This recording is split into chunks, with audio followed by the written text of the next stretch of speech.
Hello, everyone. It's great to see you all. I am Monica Rhodes, and it gives me great pleasure to introduce this series, Three and the Possible. So, if you've been following along, you know that histories are often multi layered, and the name of the show is certainly no exception. If you are a spades player, like Joe and I are, then you know this is a phrase you would use when you're predicting how many books you have in your hand. It also represents the essence of cultural preservation and heritage, which is it's just not a conversation with the past, but it's one that concerns the future as well. Three and a Possible is predictive. Through this series, I'm chatting with experts in the preservation and cultural heritage space and asking three and possibly four questions from my community of practice. So, without further ado, I'd like to welcome Joe King from ECROM joining the conversation today. Hey, Joe. So, I want to jump right into the first question is tell me the most exciting part of your job in working with ECROM. Well, first, let me take the opportunity to thank you, Monica, for the possibility to sit and have a nice chat with you today. We've had a chance to meet in the past here in Rome, and we've had some really good conversations. And so it's really a pleasure to be able to do this with you online and to share it with other people.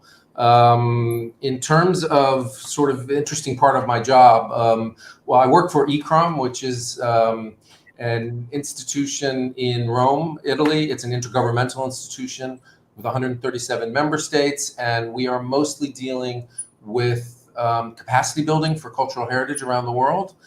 So we do training here in Rome. We do training in other parts of the world with heritage professionals on a variety of topics related to historic preservation, to conservation. The most memorable part of my job, though, or the most interesting part of my job, is that I'm ECROM's representative to the UNESCO World Heritage Convention. And I've been in that role for 25 years now. And so I have had an opportunity to go to 25 World Heritage Committee meetings, but I've also had an opportunity to go to, actually, honestly, I've never counted, but probably at least a couple of hundred World Heritage sites around the world to provide advice to the state's parties who propose those sites for World Heritage. And that has allowed me to go to a lot of different places, and it has allowed me to see some really, really fascinating heritage, historic architecture, archaeological sites, landscapes, cultural landscapes, and it's really, I've been really, really quite lucky to be able to do that in the last 25 years. Wow, that's fantastic. And for those watching, and Joe, most of the audience is U.S. based, so y'all, preservation exists at many different levels. So you have your city, your local preservation commission or your local preservation nonprofit. Then you have your statewide, your state historic preservation office, or your state preservation nonprofit like a Preservation Texas or Preservation Maryland, for example. And then you have your national organizations, which is like you have the Advisory Council on Historic Preservation, the National Park Service on the public side, and then privately you have organization like Preservation Action or the National Trust for Historic Preservation, for example. And then you get to the international level, and that's where Joe was talking about. He's playing where you have organizations like UNESCO and ECROM and the International Council on Monuments and Sites. And so all of these layers kind of work together in some ways to create something that really kind of, because it's a through line through this, and it's when it works well, it beautifully connects. Because our work is, while it's national, international, preservation is local, heritage is this local effort. And so, Joe, I'm really curious from your experience. Is there a project that speaks to you, or a place that you can recall that has been transformative in your career? Well, I mean, the project that I've worked on that I've really liked the most is a project that I started working on right after I came to ECROM. So 1990, 97, 98. It was a project that we started called Africa 2009. And it was a project specifically set up to do capacity building training in sub-Saharan Africa to take the professionals that were there. I mean, they're already, we weren't creating professionals in that sense. They were already good professionals on the ground, but to actually sort of try to get them and bring them into the international, into the international arena. And so we started out by doing courses on an annual basis, 1 year in English, 1 year in French, on cultural heritage management, and we would also do every year some technical related courses. So 1 year we did a course on earth and architecture conservation. 1 year we did a course on stone conservation. 1 year we did a course on tourism, I think, if I remember correctly. But anyway, the idea was to have the sort of the basic management course, but then to also have these technical courses to go along with them. And then the third part of that project was, we said, we can work on things at the regional level and we can bring people together, but we also need to be working on the ground. And so we also had site projects going on. And the idea was that those site projects were going to inform then the training that we did at the regional level. And then the training at the regional level would then actually, we could use that to go back and do more site projects. So we worked on a number of sites around sub-Saharan Africa, the Kasubi tombs in Uganda, the Levin House in Mombasa, some of the dry stone wall construction in Zimbabwe and South Africa, etc. So that project was really quite a comprehensive capacity building project, and really helped to I don't want to say internationalize, but it helped to take African professionals and show them the international conservation world and get them more involved in the international conservation world. So that was actually a project I think that I was really quite happy with, and I mean, it wasn't only me. There was a whole team of people that were working on that, and I was a part of that team. So Joe, a few weeks ago, or maybe it was a month ago, I don't know. You also had some professionals come to ICCROM. When you're training, ICCROM is both on the ground, and then you also invite the professionals to train in Rome. Is that right? Right, that is correct. In fact, 35 years ago, almost 1991, I actually came to study here in Rome. There was a course at that time. At that time, it was a 6-month course on architectural conservation. Over time, we've reduced that because it turns out, because this is aimed at professionals, it's not an academic course. It's for professionals who are already out in the field and already working, and they want to sort of look at the international world. So it brings together 20 people from 20 different countries around the world, and they learn from each other. They learn from the teachers, but they also learn from each other. And I did that in 1991, and it was one of the most powerful experiences that I ever had. And then I was fortunate to be able to come back to ICCROM later on. After I finished it at the University of Pennsylvania, I came back to ICCROM, and I had the opportunity to then do it here. So yeah, now we do. It's not a 6-month course anymore. It's more like maybe 2 months, 6 weeks, 2 months. But it's also, again, on different topics. We have the Built Heritage course. We have a course on stone conservation, which is not in Rome. That one most recently was in Mexico, and actually there's going to be another one in Mexico, I think, at the end of this year. We do courses on disaster risk management in Japan. We do courses on wood conservation in Norway. So the idea is that we use the world, and we bring professionals from all over the world to those places, so that they can learn from each other and they can exchange with each other and leave with more knowledge and more skills than what they had.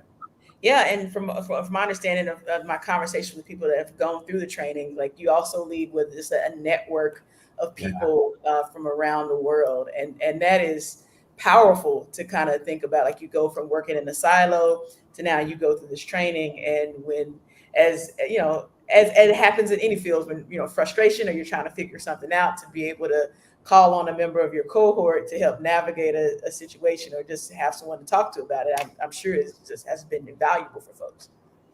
Incredibly so. And again, I mean, for my course in 1991, I mean, I'm still in touch with there were 20 people on the course, but I'm probably in touch with at least 5 or 6 of them still. And that's a network of 30 years essentially. Yeah. and it is incredibly powerful. I really can't even describe to you. And yes, that's the kind of thing where you have a problem, you pick up the phone, or now these days you get on social media, and you can communicate with people really quickly and find a solution to your problem, or if they can't give you the solution, they can put you in touch then with somebody else who might be able to give you the solution. So Yeah. it's something really, really a really powerful experience for sure. Yeah, no, that is, and you brought up something that I think is important. One, our pin connection, and two, social media. And we were talking about this and how we're connected. And really been fascinated with how you got into preservation and how you made your way to ICCROM. So could you tell us a little bit more about your path into the work that you're leading now? Sure, it was sort of a long and convoluted path, and it started a long time ago now, 35, 40 years ago, I guess. I have a degree in architecture from the University of Maryland, but by the time I finished the degree, I had decided that I didn't want to be a design architect. I wasn't comfortable with it. I don't know. I didn't think I was good enough, and I just didn't really think that I was that was the direction that I wanted to go in. At Maryland at that point in time, there was a little bit of preservation. And in fact, actually, there was a professor there, Dave Fogel, who unfortunately just passed away a few weeks ago, from what I understand. But he had sort of introduced preservation a little bit into the program at Maryland, and we had done actually a workshop in Cape May, New Jersey, doing some restoration on one of the old hotels there, which was actually kind of nice. But I really didn't see that as something that I was going to go into. Yeah. So what I did do instead was I decided to join the Peace Corps.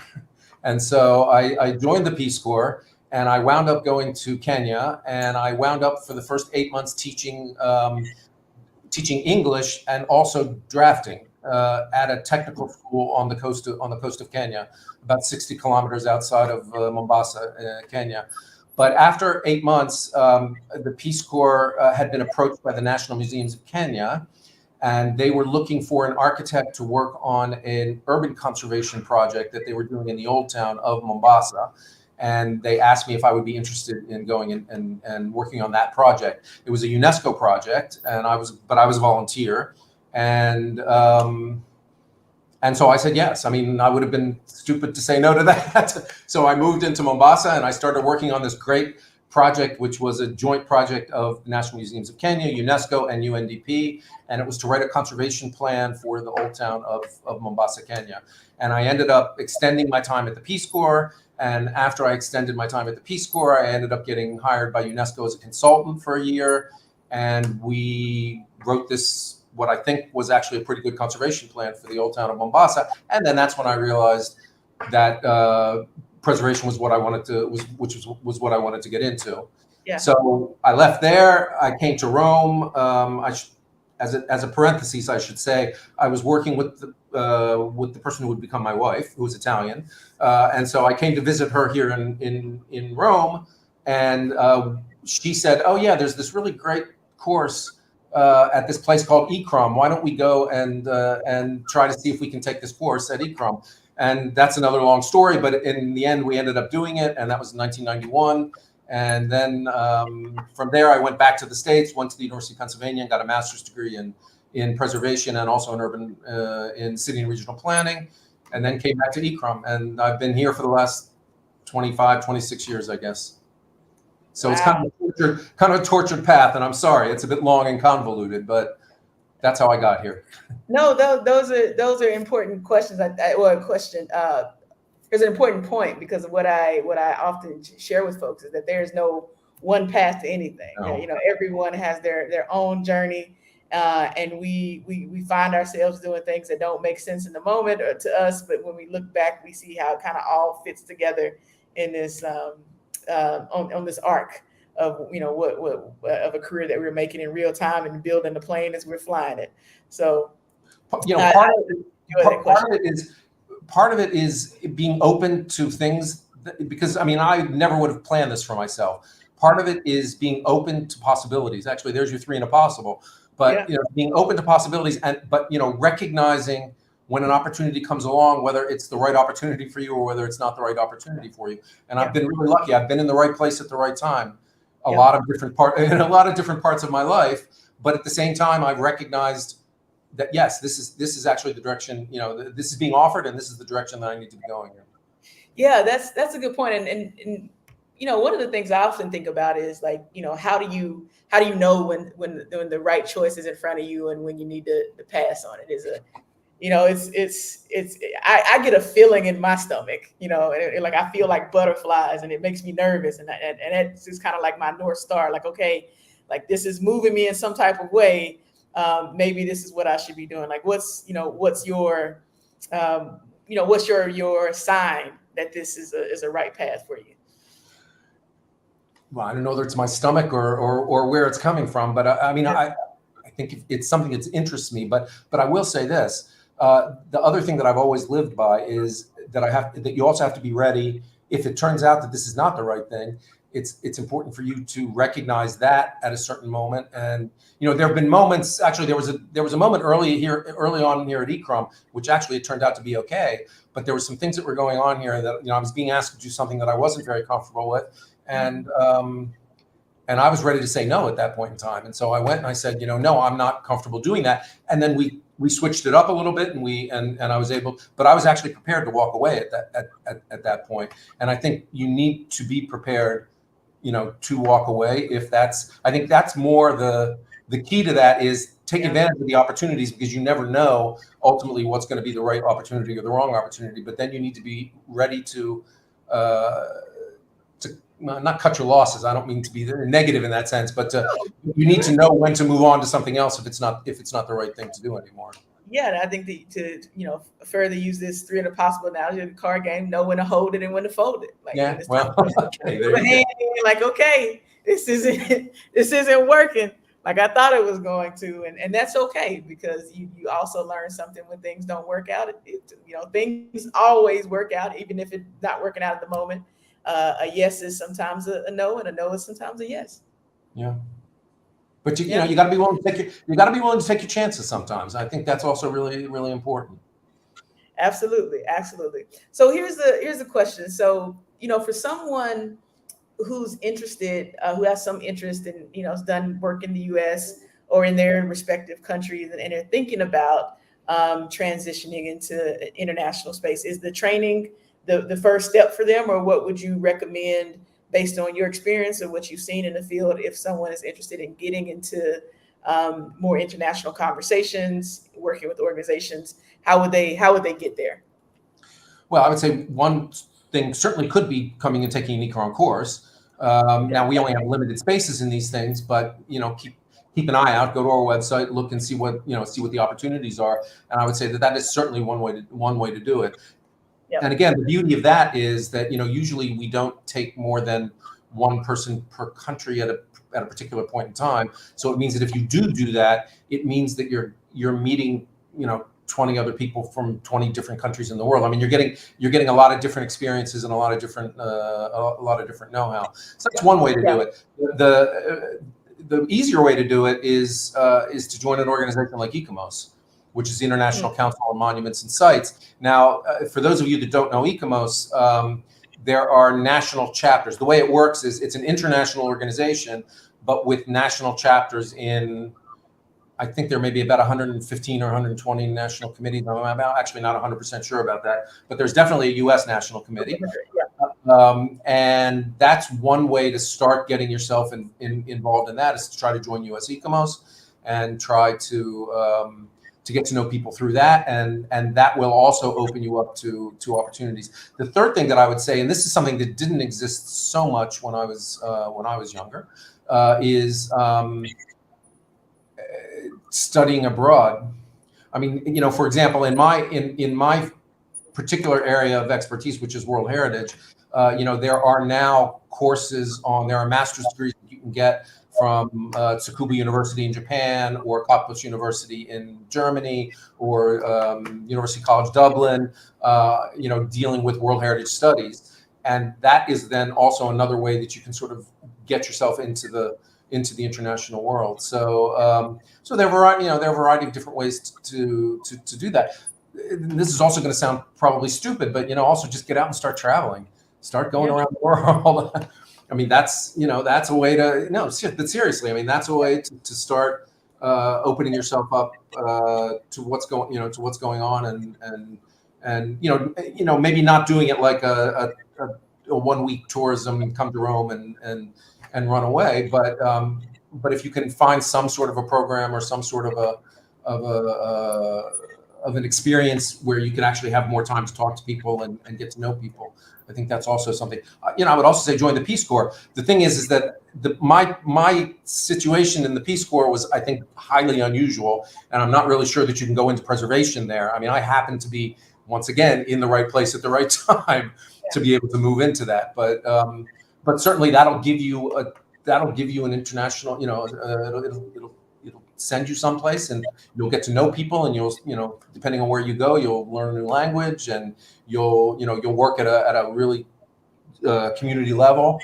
So that is also an opportunity. It's not specifically preservation oriented, but now when I was doing that, there was a town planning specialty within the Peace Corps. Actually, to be honest with you, I haven't been in contact with them in a long time, so I don't know what areas. They certainly do language, like English language and things like that, but I'm not sure what specific areas they're working in right now. But that is a possibility. It's certainly something that I'm very grateful for. I mean, I owe the Peace Corps, what I've done in the last 40 years. So. Yeah, no, that's fantastic and absolutely great advice. I think spot on.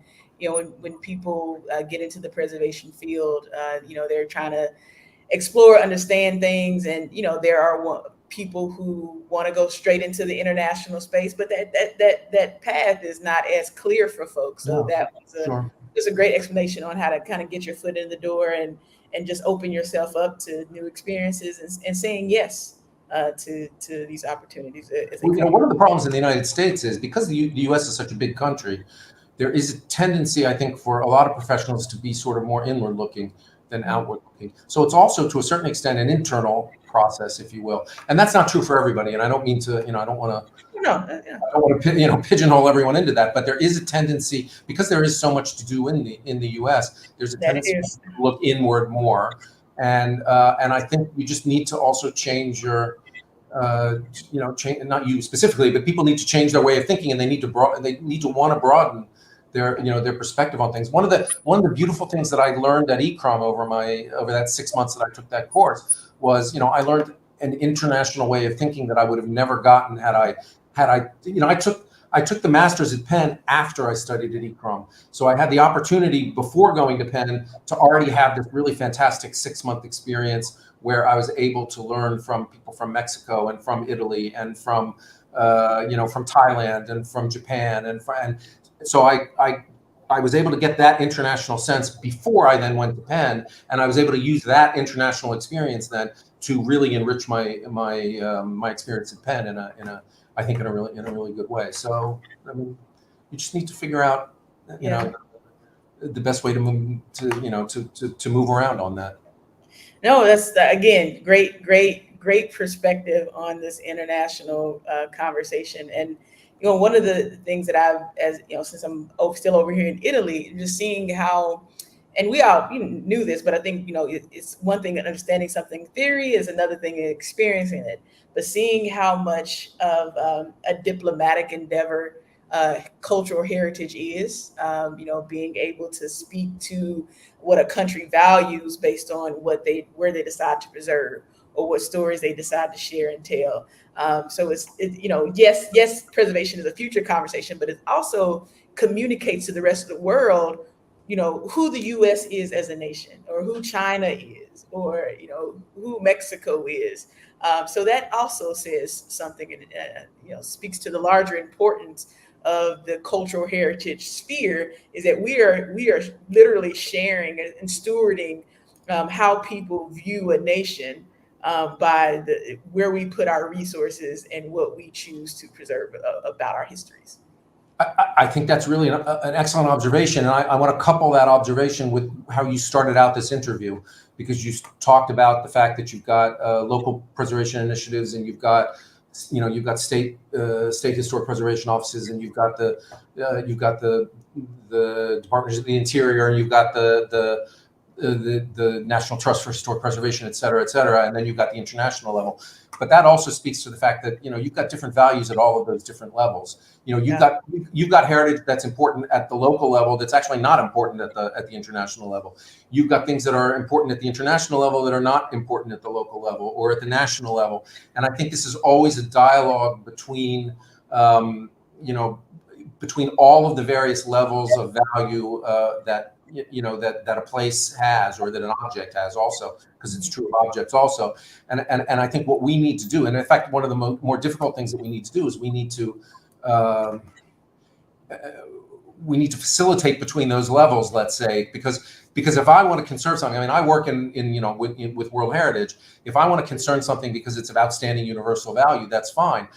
But it still may also be really important at the local level. And the things that I need to conserve at the international level may not be the same things that need to be conserved at the local level. And so, when I start to think about a management plan for a place, I need to be thinking about all those different levels of value. And somehow you need to try to figure out a way to make a coherent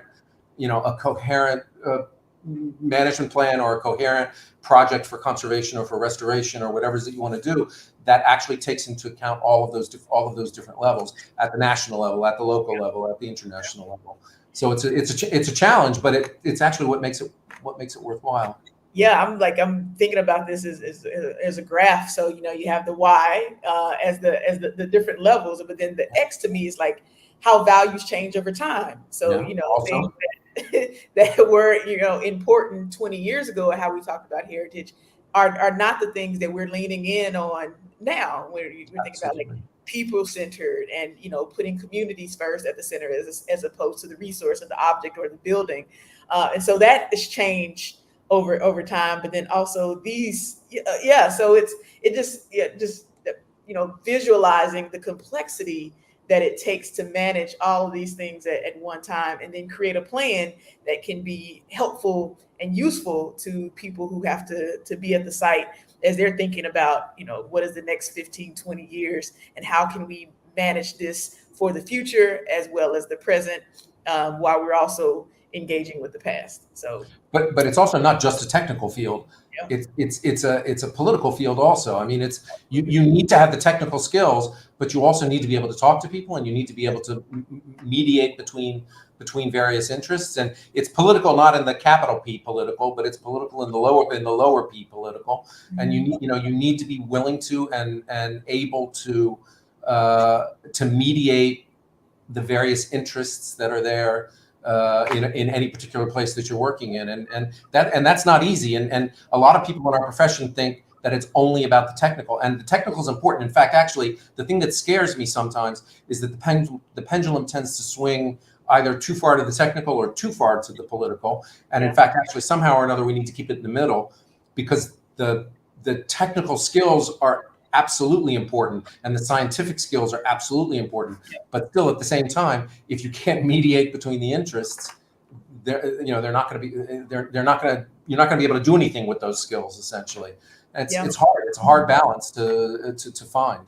Yeah, absolutely. And I would say yes, lowercase p is in people and political, but then also like our space is heavily regulatory.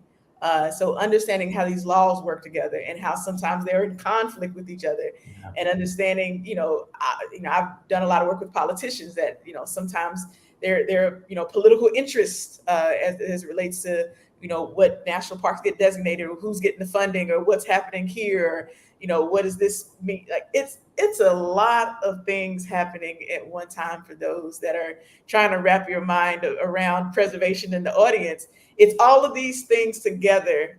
So there's not, so you can have different skill sets and different people who specialize in different things. But Joe, ultimately, the thing that I appreciate the most is the teamwork that's required in order to do this. Like, one skill set is not going to get you to the finish line. Absolutely. Like, you need all of these things, all of these people that are great at different parts of this puzzle that we just laid out. And I'm seeing it as two graphs now. But you need, all of those things are necessary to make our world kind of go round. Absolutely. And it makes it messy, but if you don't do it, you're not going to be successful in the end. I mean, you need to be able to do that. Absolutely. Absolutely. So that kind of brings me to my last question about, the predictive nature of the three of the possible, and thinking about like all of these stuff that we just talked about that's happening very much in the present that we're navigating, and the levers that we're pulling. And, we said people in politics, but we didn't even touch on personalities when you get down to the I think we can probably do a whole chat on the personalities that we've encountered in this work. But what do you, as we're thinking about the fact that preservation heritage is also a conversation with the future, what do you think the future of the field is? Like, what should we be thinking about? How should we be training this next generation of practitioners to think more expansively? What are your thoughts around that? Well, I'll go on two directions on this, but the first one actually starts with something that you said already, because you used the word people-centered, people-centered approaches. That didn't exist 35 years ago when I started. We talked about citizen participation, but we weren't really looking at people-centered approaches to preservation or to conservation. And I would say, you said, well, but we're there. This is very much in the present. It is, and it isn't. Yeah. People talk a good game at this point in time, and people check off their little check boxes and say, well, okay, I had this meeting with this group or with this community, but we can't say that out loud. We can't. You're right. I'm sorry, say again. I say we can't say that out loud. I mean, you hit the nail on the head. Well, but I am saying it out loud. And so really, truly people-centered approaches that are really based on people and their needs and their wants, I think it's actually still really hard to find. Now, that doesn't mean that they don't exist. One project that actually I don't know firsthand, I only know it from social media, but is Andrea Roberts' the Texas Freedom Colony project. Freedom Colony, yes. And that actually seems to really be a people-centered approach to conservation. Now, again, I don't know enough about it to be able to speak intelligently about it, but that's actually something that, I mean, what I've read online and what I've seen, there's an example of something that is really people-centered. But much of the people-centered stuff that I see is still only people-centered in name only. Mm-hmm. And so I think one of the things that we need to do in the future is we actually need to put our money where our mouth is in that sense. And we really actually need to start working, but seriously with communities. And we have to be prepared to listen and not, you used the word at the beginning, you said, I'm an expert on whatever it is that I'm an expert on. Well, I'm not an expert on anything. And the people in a place are the experts on that place and why it's important and how it's been used in the past and how it might be able to be used in the future. And when I go into a community, I don't start talking, I start by listening. And I think that's something that we definitely need to do. So that's the first thing for the future that I want to say. The second thing I do want to mention here is, and this is something that's been coming up now in World Heritage and also in other places, is the interlinkages between cultural heritage conservation and natural heritage conservation. And this is also something that, for me, is at least partially the future of our profession, because it's not just about the buildings. We still need to be doing the buildings. I don't mean to imply that we don't, but those buildings are in a landscape. Those buildings are in an environment, in a natural environment, and we need to be able to work more closely with our natural heritage brethren also, and try to develop more holistic ways of dealing not just with the conservation of a single building or a single archaeological site, but the context, the urban land, what they call the historic urban landscape, but even larger than that in some cases. So the links between culture and nature, and how the cultural heritage and the natural heritage interact with each other, and in terms of the future, how we can use preservation as a tool for actually having a positive impact on the environment. So by reusing buildings, we're having less of a carbon footprint. We're having less stuff going in a landfill because we're not knocking things down and throwing them in a landfill. So from an environmental point of view, also, preservation of heritage, of built heritage especially, can have a really positive impact on also on the natural environment. So all of those linkages we need to be working on more. And to me, that is really the key area for the future that we need to be working on. So culture, nature, and true people-centered true people-centered approaches. No, yep. I couldn't agree more. One of the things that I'm starting to see is like this closer connection between like landscape architects and preservationists. We are, starting to, like, those fields are coming together in ways that I didn't imagine when I first started my career. Like, it's just not about the place; it's the whole place preservation. And we kind of talk about that, but landscape architects are also thinking in those same ways. So finding those professions that are thinking expansively about space and place is key. Well, we have a program. We have a program here at ICCROM called World Heritage Leadership. Let's say it's focused on World Heritage. I mean, that's how it sort of got started, but we're also looking at it in a larger sense. So it's not only about World Heritage, but it's mostly about World Heritage. But the World Heritage Convention is actually both about cultural heritage and natural heritage. And so this place-based approach is something that we've been trying to work on, again, in an international context, to try to link these two things together. So actually, a number of the courses that we will have at ICCROM in the future, and again, in some cases they're in Rome, but in some cases they're in other places. There was one in Korea not that long ago. There were some in other places. But that's another thing that your audience might want to check out is the courses that we do as part of the World Heritage Leadership Program. Yeah, and again, for those watching, I can't say enough about the importance of training and networking, and positioning yourself in opportunities to to be in conversation, to be in people who are leaders in this space. And to me, one of the first things I did once I got settled in Rome is I went down to ICCROM to use the amazing library and the resources you have there. One of the great things is the kids section, which I've never seen that in a preservation conservation library, like a section for little people to sit there and learn about the conservation field at an age appropriate level, with toys and ways to make this engaging to young folks. You gotta get them when they're young. It's important. That was it.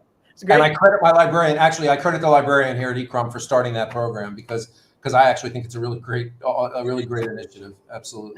Same. I can't say enough. And so, for those who are watching, if you find yourself in Rome, definitely try to make an appointment.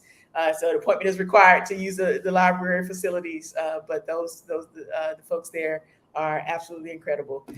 So Joe, with that said, that was the end of my question. Questions.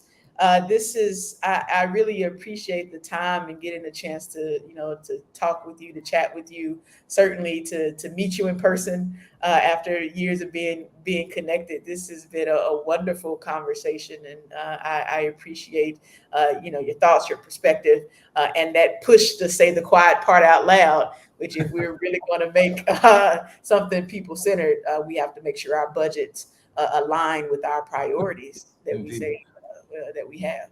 So, okay. So for those that are watching, I again want to thank you, Joe, again for joining, and for everyone again that's still on. Appreciate you for watching. We will be back in September with another 4 or 5 interviews with heritage practitioners at all different levels. But we are certainly happy to have our first international guest in Joe today. So thank y'all. Thank you, Monica. And let me say, I actually don't get a chance to address audiences in the United States very much because I've been gone for so long. So thank you for that opportunity. Of course. Okay. Thank you all for watching, and have a great day. We'll see you in September. Bye now.